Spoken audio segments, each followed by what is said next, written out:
Có thì đen mấy? Đen mấy? Đen mấy không không? Không phải đen quá.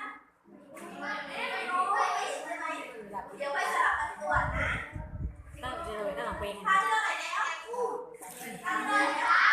anh sợ nè, còn phải thân gì có được. Đừng khó chưa không anh. Cái gì giờ cô á hả? Bên nơi mà nè. แล้วก็ดูบริเวณข้อตรงนี้ค่ะมีใครเลย ตรงตัวไหนเลยอ่ะ เลยหน้าสุดแล้วก็ดูอะไรบ้างไหมนะฐานที่เราได้ฐานที่สี่ใช่ไหมต่อไปฐานที่ห้าเฮ้ยรู้ได้ไงอ่ะฐานที่ห้านะคะก็คือว่าถ้าสมมติว่าน้องจะปวดทางขวาก็คือว่าถ้าเป็นน้องเป็นน้องผู้หญิงก่อนนะก็คือให้ใช้มือค่ะเกี่ยวผมไปเข้ามาเกี่ยวไปเลยแล้วก็หันทางซ้ายเป็นไหมทางซ้ายแท็กซี่ไหนพี่การมาไหนทางซ้ายแท็กซี่ไม่ได้ทำไม่ได้เร็วทางซ้ายแท็กซี่ทำเลยแล้วก็ถ้ามันมีพาดู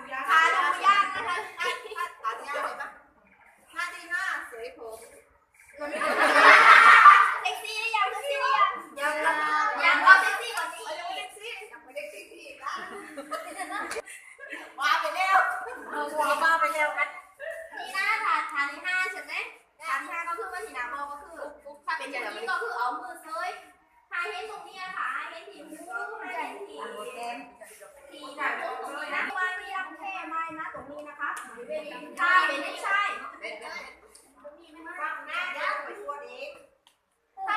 ป็นผู้หญิงเราทำแบบนี้ใช่ไหมแต่ถ้าเป็นผู้ชายเราหันเฉยๆเพราะถ้าเราทำแบบนี้ไม่รู้จะทำเพื่ออะไรนี่ใช่ไหมผู้ชายไม่มีผมผู้ชายหัวเกรียนจะทำก็ได้เลยเขาทำไปดูให้ช่วยๆนะคะก็ดูหัวไรนะแล้วก็ทาที่หกเหมือนกันเลิกกับทาที่ห้าแต่ว่าสลับข้างกันนะโอเคไหมท่าที่ห้าทำไงท่าที่ห้าทำไงท่าที่หกโอเคสลับด้านกันเหมือนกันนะต่อไปท่าที่เจ็ดยีฟันคือก็เท่ากับเพื่อนที่วัดตัวด้วยกันนะก็คือว่าดึงลงมานิดนึงดูบริเวณเมื่อแล้วก็ดูฟันนะคะว่ามีฟันไม้ฟันคุกไม้ก็แข็งไม้นะท่าที่อะไรที่เจ็ดได้ยังให้เพื่อนดูให้สลับกันตัวนะคะแล้วก็ต่อไปจะเป็นฐานที่แปดปากกว้างกว้างไม่ต้องความสวยนะไอ้กว้างที่สุดเลยเพื่อนจะได้ดูได้ชัดเจนไหนกว้างไหนคนนี้ไม่ทำเลยไม่มีเลือดต้องทำที่ดูเพื่อน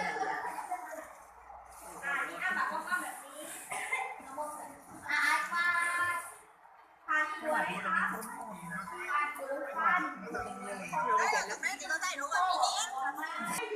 ได้ยังไม่เห็นมาได้ไหนหรอมันคุณจบจาก